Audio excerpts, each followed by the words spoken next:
YouTubers, welcome to a very special edition to Trends in the Housing Market. Today's May, depends on where you're watching this, on what time zone you're on. It's May 13th for me, 9:24 p.m. Tijuana time. And it's May 14th for a lot of people watching this on the East Coast. Sorry about my tardiness. I wanted to start the show here at 9 o'clock Western Tijuana time. I got a lot going on, a lot happening, and we're going to be covering condo prices going up again in Vancouver, 100K over asking. We're going to cover tent cities all over the Commonwealth. Tent cities are popping up everywhere, and if you look below, you'll see a picture of a tent. Don't panic. It's just a tent. But we got to discuss what is happening in these tent cities because it's becoming a problem, and it's becoming a really big global problem, and a lot of people don't understand how severe this problem is and how much of a problem this could be for the politicians, you know what I'm saying, and a lot of the administration in the city. It's a huge problem. Okay. Pounding Tard Lip Tard says, we are staying focused on the housing markets. Yeah, we're going to talk about housing market. We're also going to talk about tent cities, which is contributed by the housing market. If you guys have any other ideas for shows, let me know. Anything you guys want to talk about, I'm 100% on talking on what's going on. And trends in the housing market is very important because people need to know what's happening because our futures are being bought out. So welcome to Trends in the Housing Market, broadcasting out of Merritt, BC, live to air. And don't forget to watch my series, Living the Dream, where basically, like most people, or people are thinking about leaving the city, and I did that. I left it behind. I bought a beautiful home on a lot of land in a small town.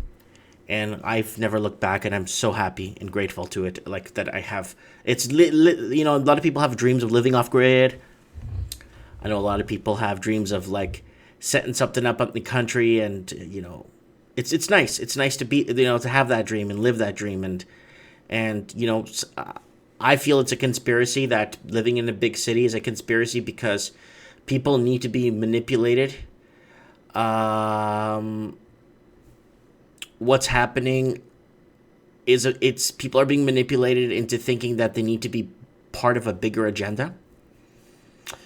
And yes, being part of a big agenda is not real. I think it's an illusion. A lot of people believe that they need to be surrounded by 3 million people in their city, or 2 million, or 1 million to make it. And you know what? There's a lot of people not living in the city, and they're doing real well, and they're not working and killing themselves to pay rent.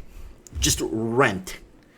Anyways, someone just comment. Leave your comments below, and it is playing out exactly as it did down south. Go back and read the quotes from that implosion. You will be astounded. That's from Tom. And then somebody else commented saying, immigration fuels the housing bubble. There was no way around it, at least at this time. So basically, like I said, it's a free market, right? And free markets are... Oh, before I get into the whole thing, I also want to invite you guys to join me on a new series I started. It's called Starting a Business from Scratch. I actually got a place in my little town. I'm renovating it, cleaning it, organizing. And landlord is a beautiful lady, and she's up there in age, and I'm helping her. She's basically paying for everything, and I'm helping her, and she's giving me free rent, and it's a really good series. I go into cleaning and organizing the place, and hopefully I can get it up and running by the end of June, maybe early July, so you guys could see. So it's from scratch, getting the business license, getting everything set up. It's called Starting a Business from Scratch. Please watch the series. It's actually good. A lot of people are saying, I've never seen it happen like this in this kind of procedure. You know what I'm saying? And I want to apologize right now for last week's Trends in the Housing Market. I got an article from somebody living in the UK, and unfortunately the article was from London, Ontario, so the person that sent it from the UK misread the article and thought it was London, England. I thought it was London, England, and it didn't dawn on me it was London, Ontario, so nobody freak out, okay? So anyways, welcome to Housing Crisis. Let's get, I actually want to dive into this real quick here. Documentary takes a deep dive into Vancouver's housing crisis. I'm going to solicit this one more time because I really want you guys to get out there and watch this from all over the colonies, all over the English-speaking world. And his documentary takes a deep dive into Vancouver's housing crisis. No fixed address relies on experts as well as ordinary people to make sense of Vancouver's real estate boom. And it goes, let's go through the dates here. Wilkinson is tackling Vancouver's roaring housing boom in his latest documentary. Festival Hot Docs on May 2nd, starting May 19th. The film will start a 2-week run in Vancouver Van City Theatre. So it's going to be May 19th, May 20, and 25 showing. I'm very, very, very sure that the article that this will be out on social media. Sorry, guys. It'll be out on social media, and I would strongly recommend you guys to get out and watch this, and let's see, how good it is. I think it's going to be fantastic to watch this. So, documentary, no fixed address. So, end of May or mid-May or towards the end of May, please watch it if you can get your hands on it. And if you can, leave a link below to it. Let's move ahead. This was sent to me too. This is a really good one. Moody's downgrades credit rating of Canada's big 6 banks. What did they think? It was going to go on forever? Did they think you're going to build a house of cards. Eventually, the bottom's going to have to give, Let's look at the article. Moody's Investors Service downgraded the credit rating of the big 6 banks late Wednesday, reflecting acception of more challenging operation environment for banks in Canada for a reminder of 2017 and beyond. That could lead to a deterioration in the bank's asset quality and increase their sensitivity to external shocks. So, Canadians love debt. And look at this graph, people. Let me zoom into this so you guys can get a look at this better here. So nobody freak out here. I'm zooming it in.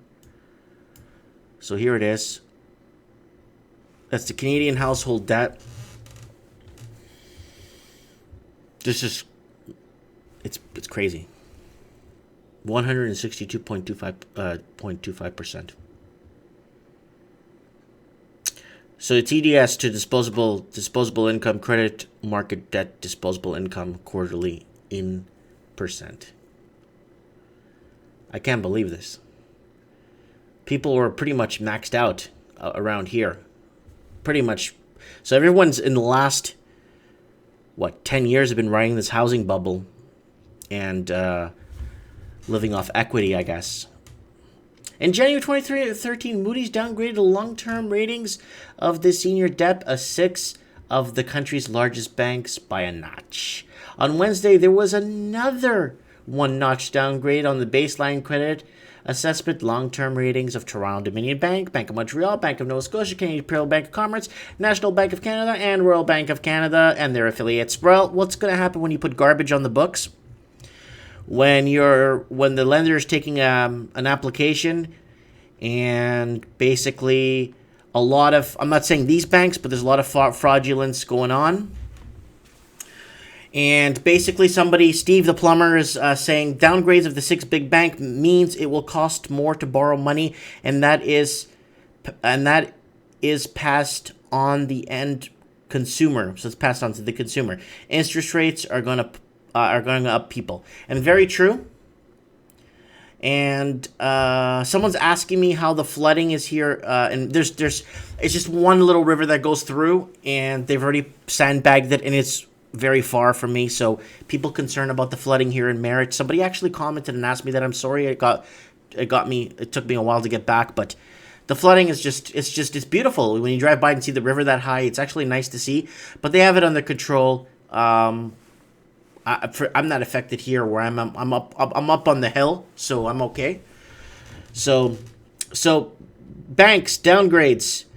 So let's go back to this. So basically, garbage on the books, and it's been happening and there's a lot of fraudulent deals being put on the books. Remember, guys, we're discussing that garbage being put on the books, and just to raise the bank quotas and the bank profits, and it's very like a good underwriter that's looking at a deal will look at that and obviously say, this is garbage. Why are we allowing this to happen? But it is what it is. So let's move on. Too bad. And this is going to cost. This fear will get the banks to raise rates, and this is going to be very hard. Not for the foreign investor, but for the Canadian proper is finished. The Canadian proper is going to have to deal with this, and then the working poor is going to have to flip the bill or clean up the mess after the party's over. And that's the saddest part of it all. Let's continue here. This is a good one here. Scarce condo supply in Metro Vancouver squeezes would-be buyers from the market. This posted May 13th. That's today still here. But if you're watching in Australia, it's May 14th. I'm sorry. But scarce condo, look at this. It's very hard. It's not an obtainable goal anymore, says young potential buyer. Now, here's the problem. Okay, I want to ask you guys this question, and maybe you could leave this. Steve the Plumber has something to add to that article I just read. The most recent downgrade by Moody's, BMO actually packaged up $2 billion worth of their uninsured portfolio of mortgages. That's a big problem. And I don't know what's going to happen, guys, with that, but I know interest rates will have to go up to kind of cushion. Anyways, this is a problem right here, guys. Scarce condo supply in Metro Vancouver squeezes would-be buyers on the market. This is huge because if you got someone that's making $100K a year and they can't buy a condo, I don't even know what to tell you guys anymore. I don't know if anybody's even looking at any of this because this is beyond. This is like a long time ago in a city far, far away. It's like people won't believe this. 2-3 decades, if we have a restart, if the world gets a restart, let's say a natural disaster happens and we restart, and people are going to look at us from the future into the past saying, what are these people doing this for? But it will repeat itself because this is just how we are as humans. And I'm not going to get into the whole psychological part of it because I'm not a psychologist and I'm not even a real estate person. I don't know nothing. Let's continue. So let's look at this. Rulinek Bumbank and her partner, both working professionals, but they've given up hope on buying a condo in Metro Vancouver. This is huge. This is huge. It's very hard. It's not an obtainable goal anymore. 26 works at a biomedical industry. She said after searching for more than a year and losing out on places, they stopped trying. She lives at home with their parents. Bumbak is not alone in her condo search.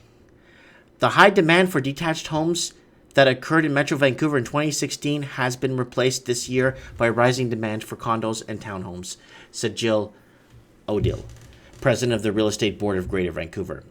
Demand has been increasing for months and supply is not keeping pace. Okay, what about the 20, 30, 40,000 empty units? I mean, are they going to flip those soon so people could buy? As a result, prices are climbing, pushing out potential buyers, like Boomac. This dynamic is caused by prices to increasing in the market, making multiple offer scenarios the norm, said Odile. The benchmark price for an apartment has risen in Metro Vancouver from $475,000 in April, it's for one bedroom, to just over $554 large.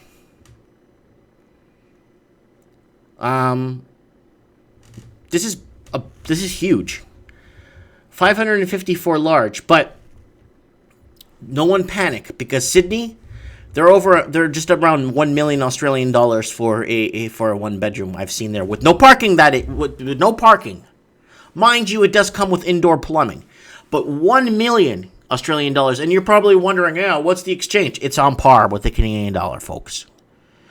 So, and if you're American and you're watching this, it's probably 700 large US. The exchange. So, it's huge.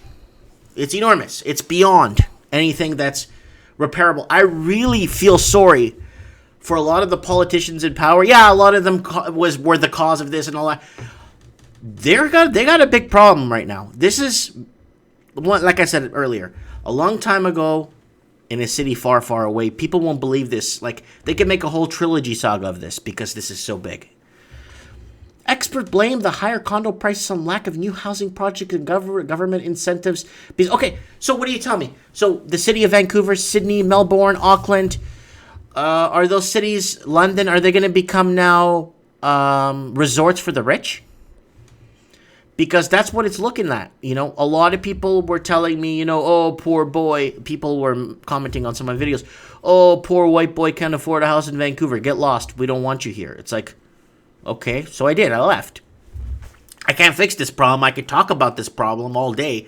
I could create awareness. You guys could, you know, make videos, get on the streets, get out there and talk about this because this is not normal. And the problem is massaging the people and the younger generations into believing and doing this kind of massaging into thinking, you know, and then now they're massaging people to say, you don't need to own a car. You can't afford it. Just leave the cars alone. Now, people are out of that. People are out of housing. And people can't have kids. And I can't afford kids. So people are massaged into believing they can have kids too. So what do people have? What are people left with? You know what I'm saying? Like, what are your options?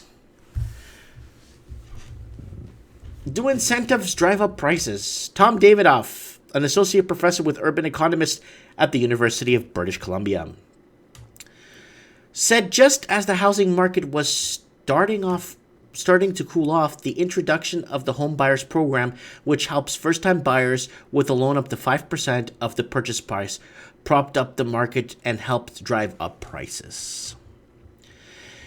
It's hard for me to believe that the program has not had any impact on prices, Davidoff said. People can buy who didn't used to be able to, and when you introducing new buyers in or encourage people to buy more because the debt is cheaper, that's got to have an impact on prices, said Davidoff.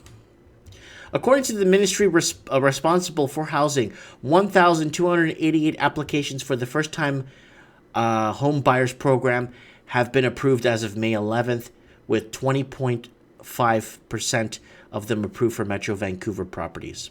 Bidding wars.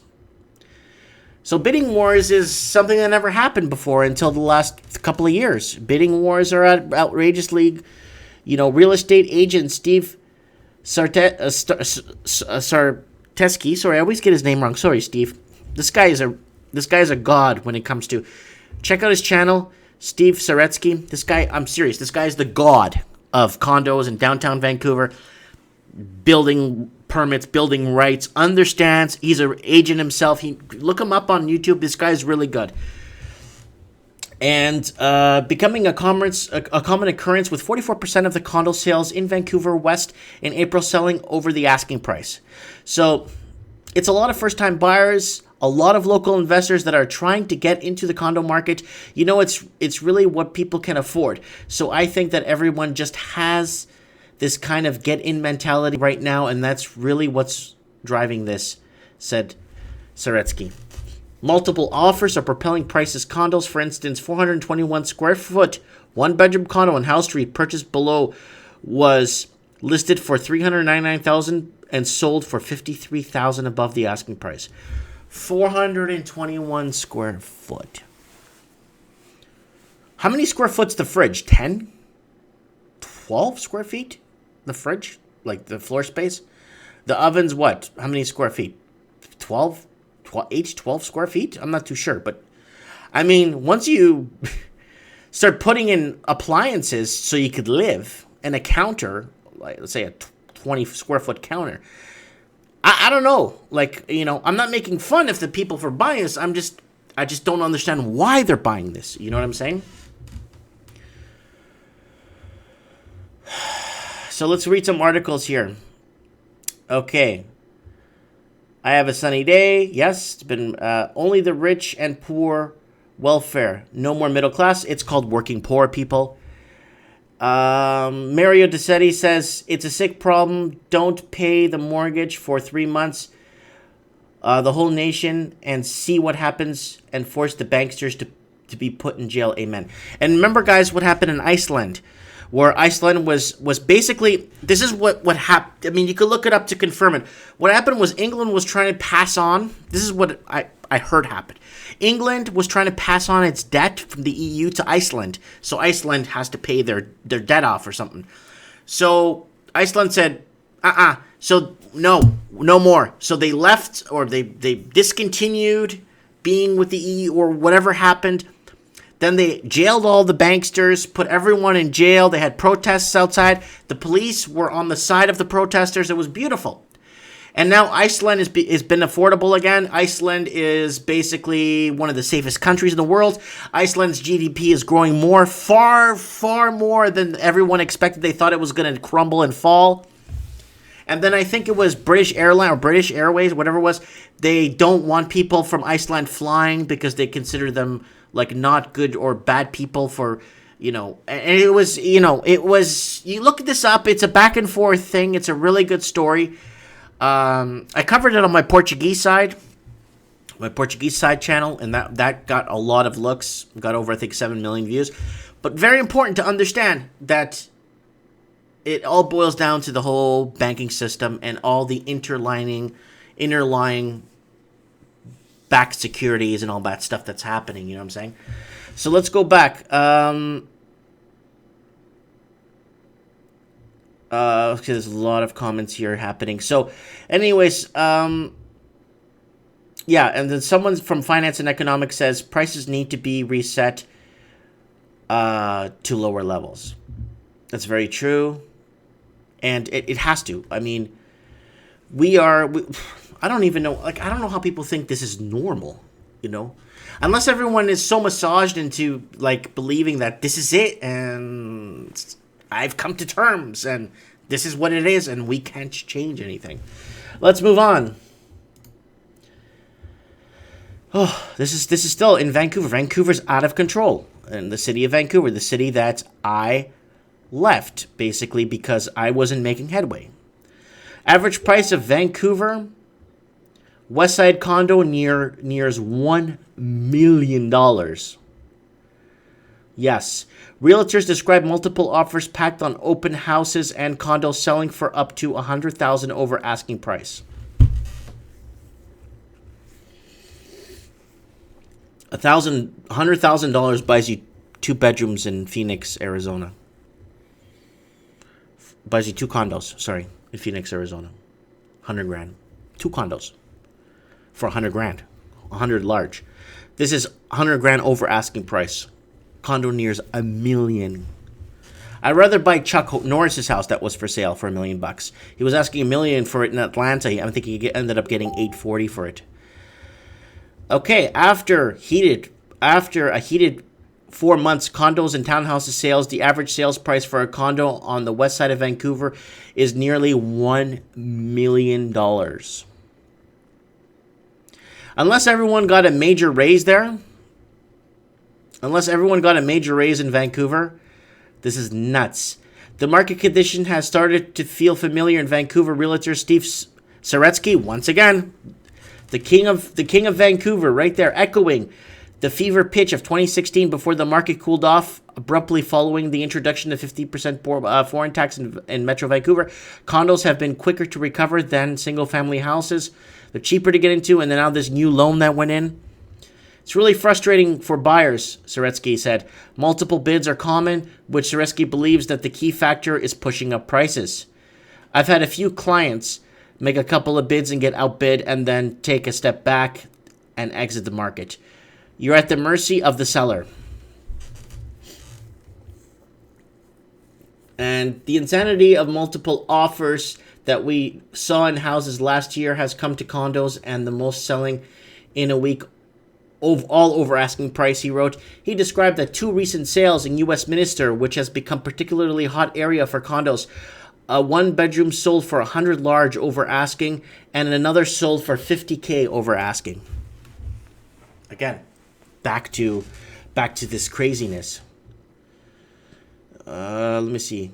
Soretsky, who is concerned about the high amount of household debt Canadians are carrying, wondered whether that kind of decision will ripple through the economy. That's a huge jump in cost of living, he said. That guy just lost $1,550 a month to spend on restaurants closed. Yikes. So what's happening is, like, people aren't spending anymore on the mom and pops. Businesses are struggling and suffering. Even with the empty units, all the empty units are struggling. Like a lot of the big cable companies and the hookups and the water companies or gas companies are pretty teed off because you got these hookups in there, and no one's living in these places. So a lot of these things, I've been fighting with, I've been telling people, trying to educate people about their total debt service ratio. You go online, you search on Google, what's my TDS, and then there's a couple of websites that are free. You just go on there and type in how much your auto insurance, how much this, how much your cell phone. Add food, because no one adds food, because people think food comes from heaven, right? Like manna, and it's free, but it's not. So a lot of people think, that's, food doesn't cost anything. So average in your food and your TDS to find out if you could afford that mortgage, and if you're over 50%, and it's just 45% is comfortable, 50% is way over. So get on a calculator for TDS and find out if you could afford to buy that place before you know what your limit is. Mary DeSettis, we need a full investigation on Home Capital, and the hidden bank is now named CIBC in the Globe and Mail on Monday. The scam is opening up, and the government is in this hidden truth, Mike. Yeah, well, like I said, it's such a mix-up. It's almost, picture it as, remember back long time ago when people needed to make a phone call? They'd walk up to the wall, they'd pick a piece up, put it in their ear, and they're talking the mic like this. And they're like, operator, connect me too. Okay. The housing crisis is the operator.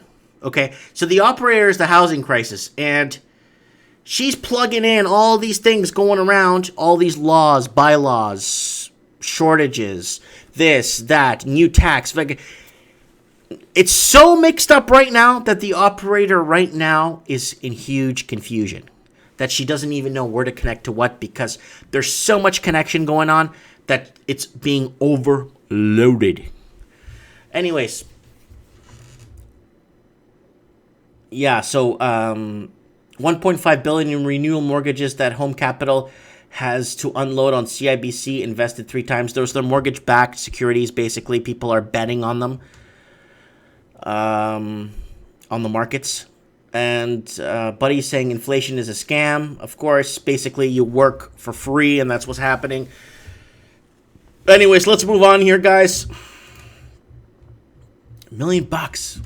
Wow. Now let's go to England, guys, because I screwed up on the last England article last week. Nobody freak out. I didn't do it on purpose, but this is actually popped out when I was looking up some articles in England. Housing crisis. More than 200,000 homes in England lie empty. Really? Are you freaking serious?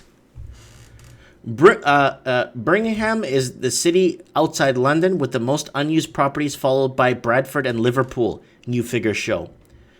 This is crazy.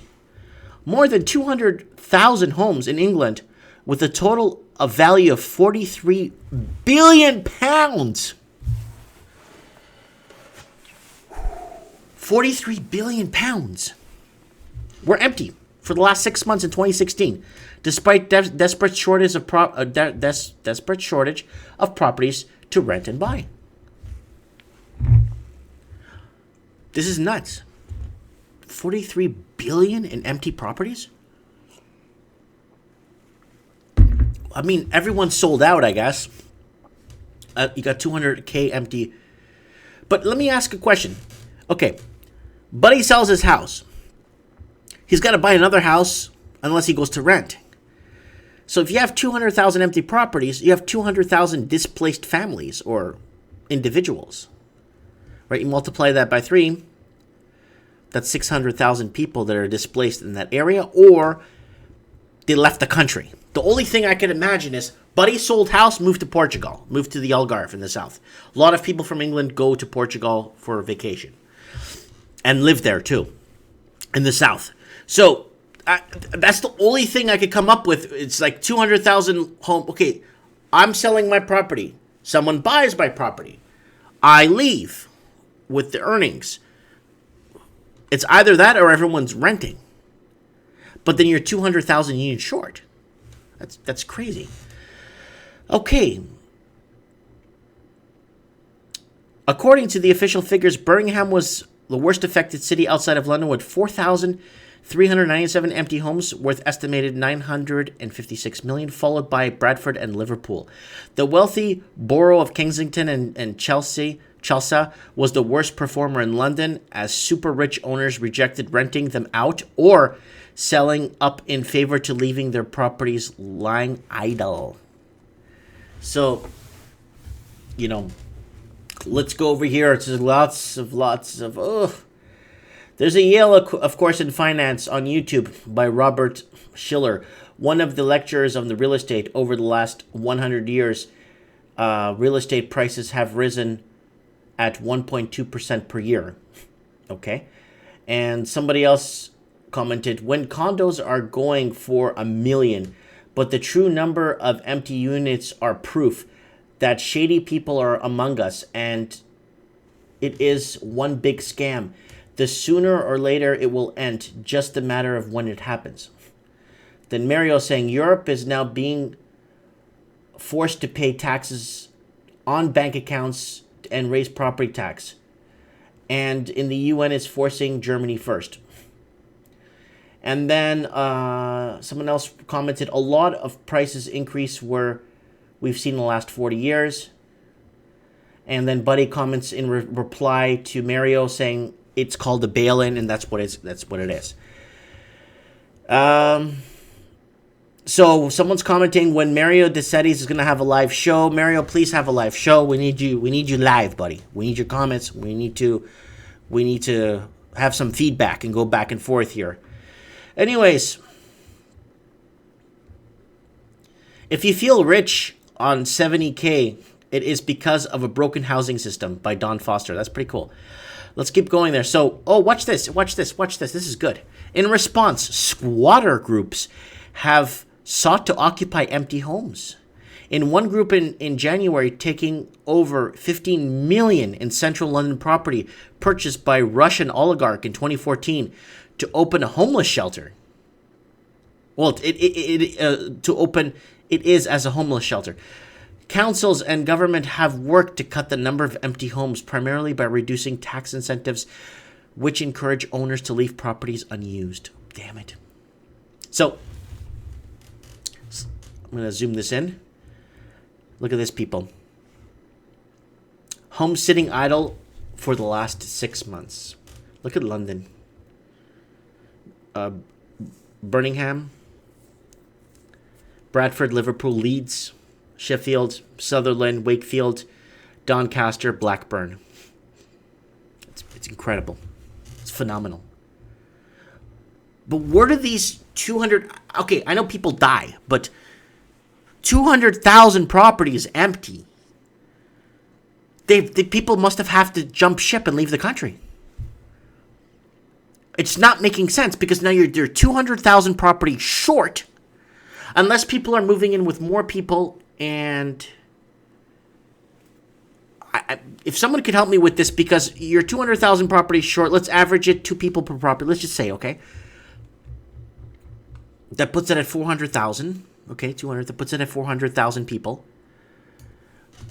They have majority of these people left the country. They jumped ship. This is the only thing I could think of. Or they all died, or they passed away and got old.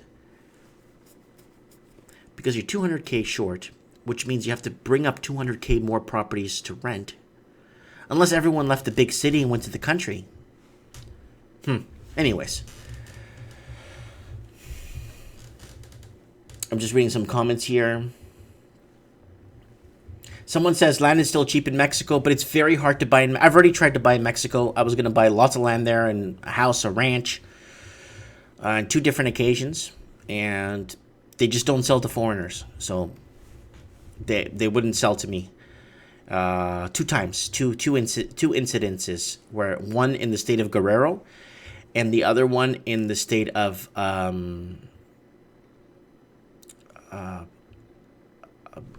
Jalisco. And that, not in Jalisco, I'm sorry, in Cuernavaca, Morelos, sorry. In Cuernavaca, I wanted to buy a beautiful house there with a pool, and they wouldn't sell to me because I was a foreigner. And it's so hard to buy land in Mexico. And because Mexico wants to protect its sovereignty. It doesn't want to lose its sovereignty, right? Okay, let's move on. This is let's get into the tent city section of the show. I really want to get into this real quick here. Tent city residents in limbo in midst of looming injunction judgment. On Thursday, the city of Vancouver will see the judge order removal of tent city residents. So tent cities is not a new thing. It's a phenomenon that's happening in all, pretty much everywhere is seeing this phenomenon in every major city, outside on the outskirts, usually in big parks.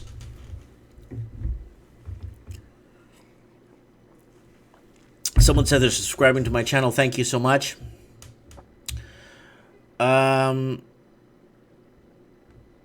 now they are shifting their attention down there. Yeah, probably. Anyways, let's continue here. So, this is pretty bad, people. And why am I bringing up 10 cities? I'll tell you why. Yeah, it has to do with the housing crisis. Yeah, there was a shortage of housing. Yeah, these people work. A lot of these people have jobs. That's why I'm bringing this up. If these people were just, I don't have a job, I don't want to work, I'm going to sleep in a tent. A lot of these people have jobs. I met a guy that was working at a Home Depot, okay, and he lives in a tent. You know, he tries his best to look, you know, takes care of himself, you know, goes to the gym and stuff. But, so it says in a statement, the city has proposed to development will include 26 units of social housing serving Aboriginal adults who are homeless and or risk of homelessness. So at least the city's trying to put something together. So this is affecting, see, homes, not shelters, you know. Everybody wants a place they could call home, you know, at least once in their life, you know, and then retire and then enjoy. Okay, here we go. Okay, so Mario DeSetis has promised that he will get a channel soon. Someone said it's still cheap in Mexico compared to Southern California. Yeah, Baja California is getting up there too in pricing. Or in Southern California too. Obviously in LA County and all those places it's very expensive. And then Mario goes back to say, Mike, we should have a seminar for the lost Canadian and tell your wife Happy Mother's Day. I will. Thank you very much. Yeah, Happy Mother's Day to all the moms out there. Sorry about that. Okay, somebody's commenting on 10 cities. 10 cities are in all major cities. It's an agenda. The mayor are waging war on these. They impose tough rules and laws against them. It is truly sad. And then it says, some realize that the working class people actually live in these. Someone says, home, not shelters. Laugh out loud. But anyways, yeah, I mean, there's people that, like, a lot of people have their full-time jobs. You know what I'm saying? Let's move over to watch this, guys. New Zealand. Heading closer to trailer park culture in New Zealand. And I told you guys, New Zealand is a small, you know, it's an island, and basically it's putting a lot of stress on a lot of people. It's a long article here. So this other story here, Auckland mom sells house and moves into caravan. It's really, and then problems of poverty and homelessness must be addressed is another story in New Zealand. So Nancy and I have been living in Silver Birch Holiday Park, her main home for her family. The park is across the road from Shireen. So she's across the road from where this lady is living in the park. And this gentleman here has been living in a caravan for years. You know, and all these people work, and it's look at these images. Just okay. Cherie earns $306 a week, which can go a long way when you're living in a tent. But if she were to realize her dream and enter a caravan park, that wouldn't stretch far. Nancy and I managed to get a space inside Silver Birch with her 2 children. It took time to get through the waiting list and into a facility, but she is thankful she no longer lives in her car. So, the 46-year-old who immigrated to New Zealand 15 years ago from Papua New Guinea says she is appalled that the condition she is now has to live in. I never thought I would end up being homeless in New Zealand, she says. It makes me think back to my country, Papua New Guinea, where people are living in the streets because they cannot afford to live in a house. It's happening here. So it's, yeah, New Zealand's out of control because I was telling you guys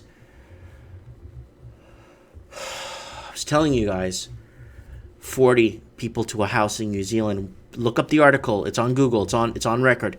8 people to a room in New Zealand.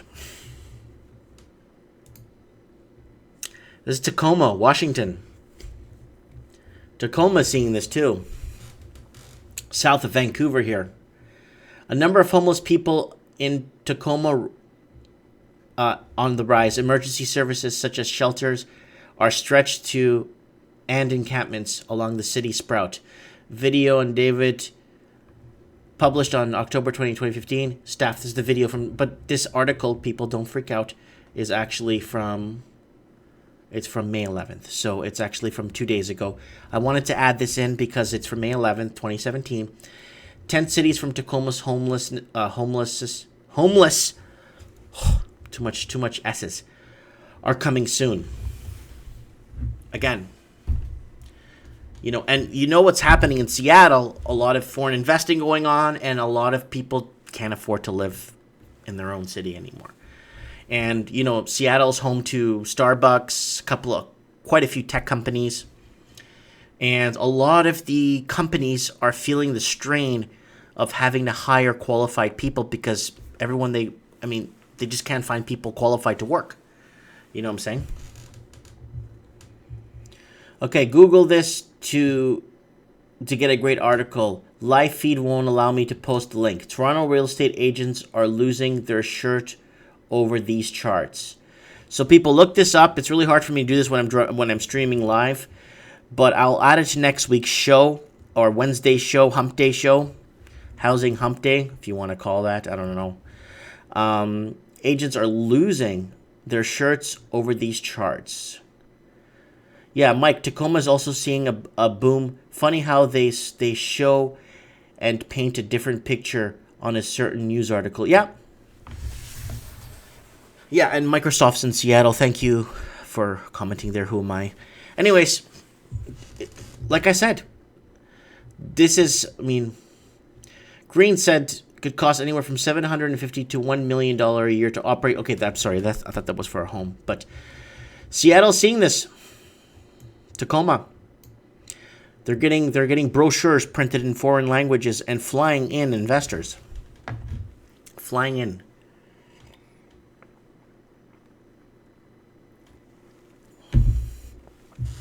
So the question is, how do rich feel comfortable importing millions of people that act nothing like them and put them in poverty? It's like locking yourself in a small bubble. Well, that's what's happening. People are looking at what's happening and you know, a lot of people want to come to the Commonwealth or Commonwealth countries, English-speaking countries, because they want to escape a lot of hardships or what's happening in their countries, right? And there has to be some sort of balance somewhere. We need to find some sort of balance. People need to come together and find some sort of solution to this. Look at this. Houston homeless adapt to city's ban on camping, which took effect on Friday. This is from May 12th. So this is from yesterday's article. This is harsh. Image one of, look at this. People camping in Houston.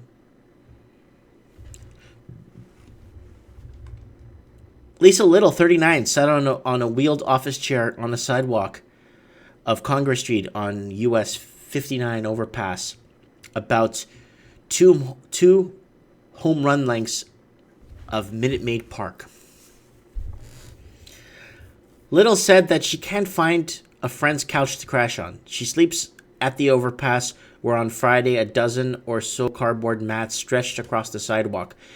I've got nowhere to go, she said. Then then they try to criminalize you. You get tickets all day long. Homeless people like Little, who sleep under highway passes near downtown Houston, spent the day winnowing their possessions to comply with the city's ordinance that went into effect on Friday.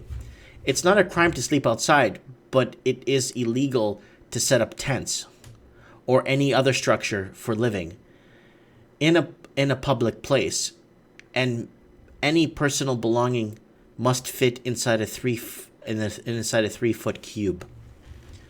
So the city ordinance instructs the Houston Police Department to tell people about the new requirements and give them formal warning of violations if violations continue. Only a reasonable time. After warnings, officers give citations, which carry fines up to $500. Arrests can follow through. The head of Mental Health Division made clear that the handcuffs are the last resort. There is no rush to arrest or even cite, Captain William Stanley said. We want to make sure that we give everybody due notice and we can help them come into compliance. We're not expecting arrests, he said. That's not the goal of it all. Thing is, a lot of these police are under pressure by the politicians. The politicians are under pressure by the wealthy that are putting pressure on the politicians, saying, why is that guy sleeping outside my stadium? Why is this tent city down next to my park or next to my condo? It's crazy. Human beings, I mean, I'm not saying, there's a right to a home everyone deserves, but everyone that's working, I mean, they need to live somewhere too. I mean, if you're working and you're trying to make it and all you could do is live in a tent for now, I mean, there's got to be some sort of, they have to segregate some sort of way where the government could set up a few empty fields. Are you working? Yes, sir. Okay, give me a pay stub. You're working here. Perfect. Set up your tent here. Let's get you on your feet.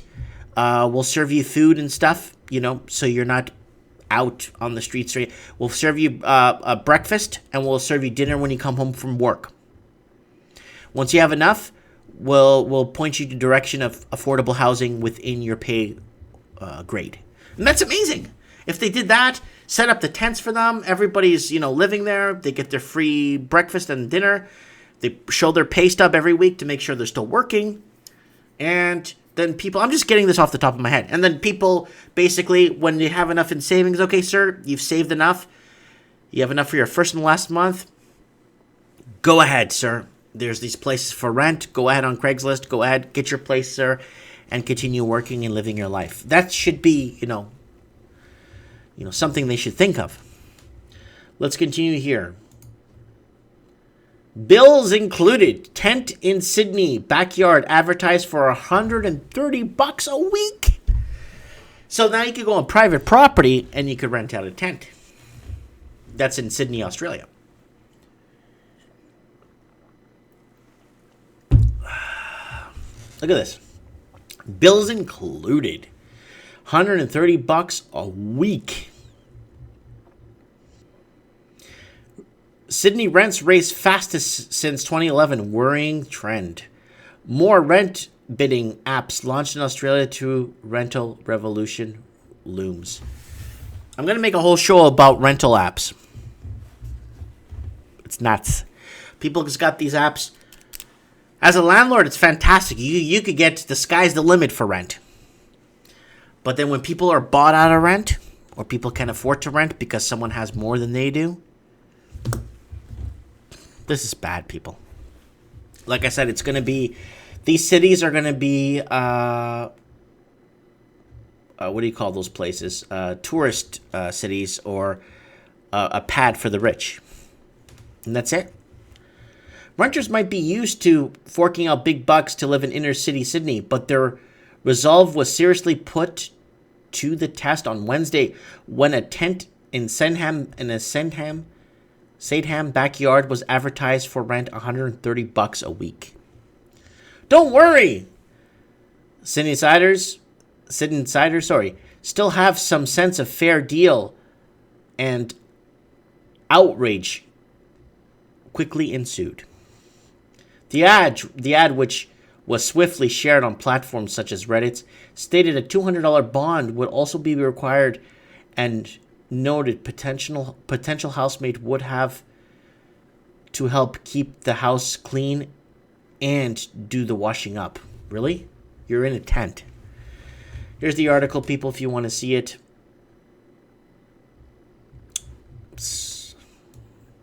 What's it getting to, people? Why is this happening?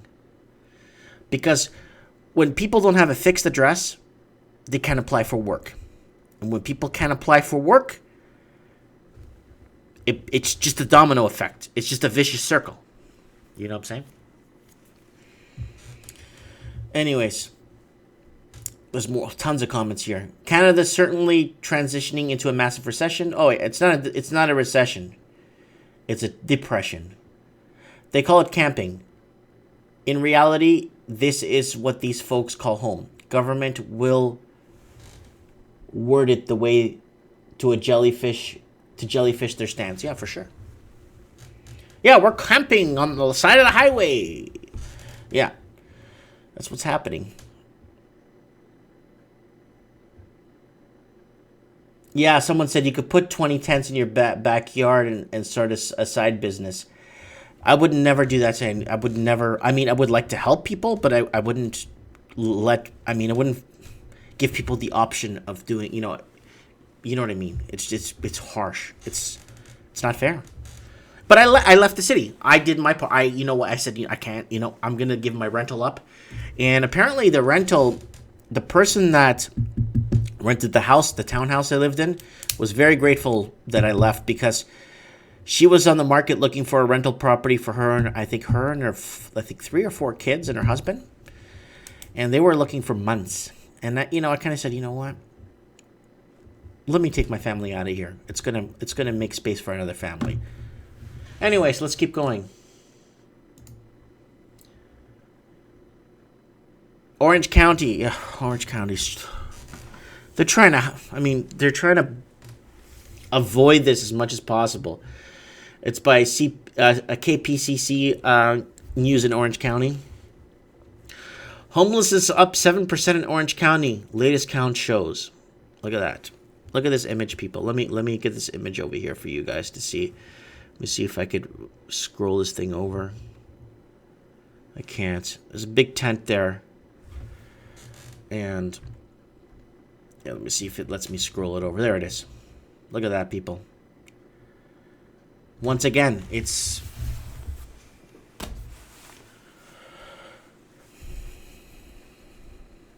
Oh, so somebody's in OC. That is where I am now. So what I'll do, guys, is probably get a speakerphone thingy here so people could call into the show and voice their opinions on what's going on and what they think is happening and blah, blah, blah. And especially when people are scattered all over the world watching this show, which is really nice. I'm liking this. You know what I'm saying? And, yeah.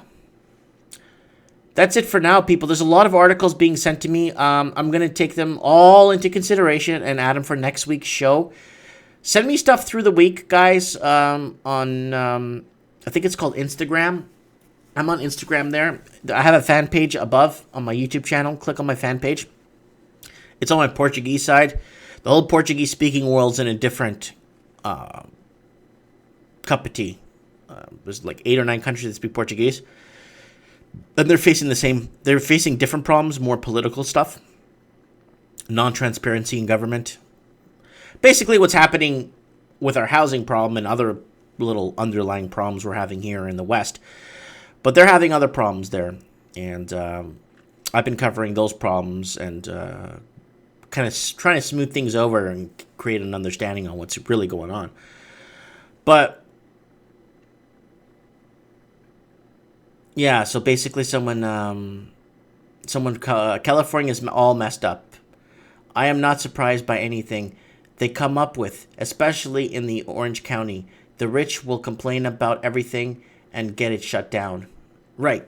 The rich put the pressure on the politicians shut things down, and then the people just... It's getting to a point where a majority of people have nothing to lose anymore, you know? And what gives me a lot of fear and what scares me and keeps me up at night in a cold sweat is that when people have nothing to lose, they just fight back.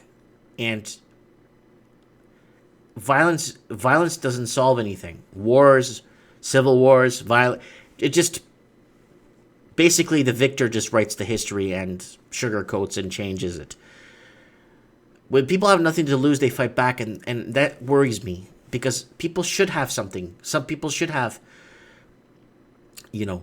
I'm not talking possessions are good. You know, possessions end up owning you, in a way, by the great Tyler Durden. But there's got to be some sort of a median. There has to be. We're humans. I mean, we're in 2017 now? We need to find a way to calibrate. This can't continue. Let's keep going here. We shut down a tent town. Okay. And this is from Who Am I, who's in Orange County right now on the ground.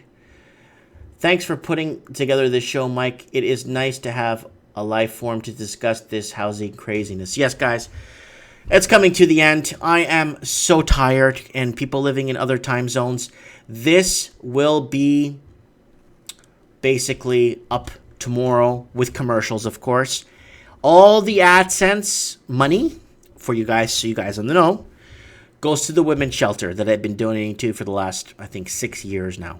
It automatically goes in their account. So I want to thank everyone for watching. I want to thank everyone for subscribing. I want to thank everyone for their articles, and I want to thank everybody for their input. Thanks for watching. Big hug to everybody, and don't forget to hit the subscribe button. Thank you. Goodbye.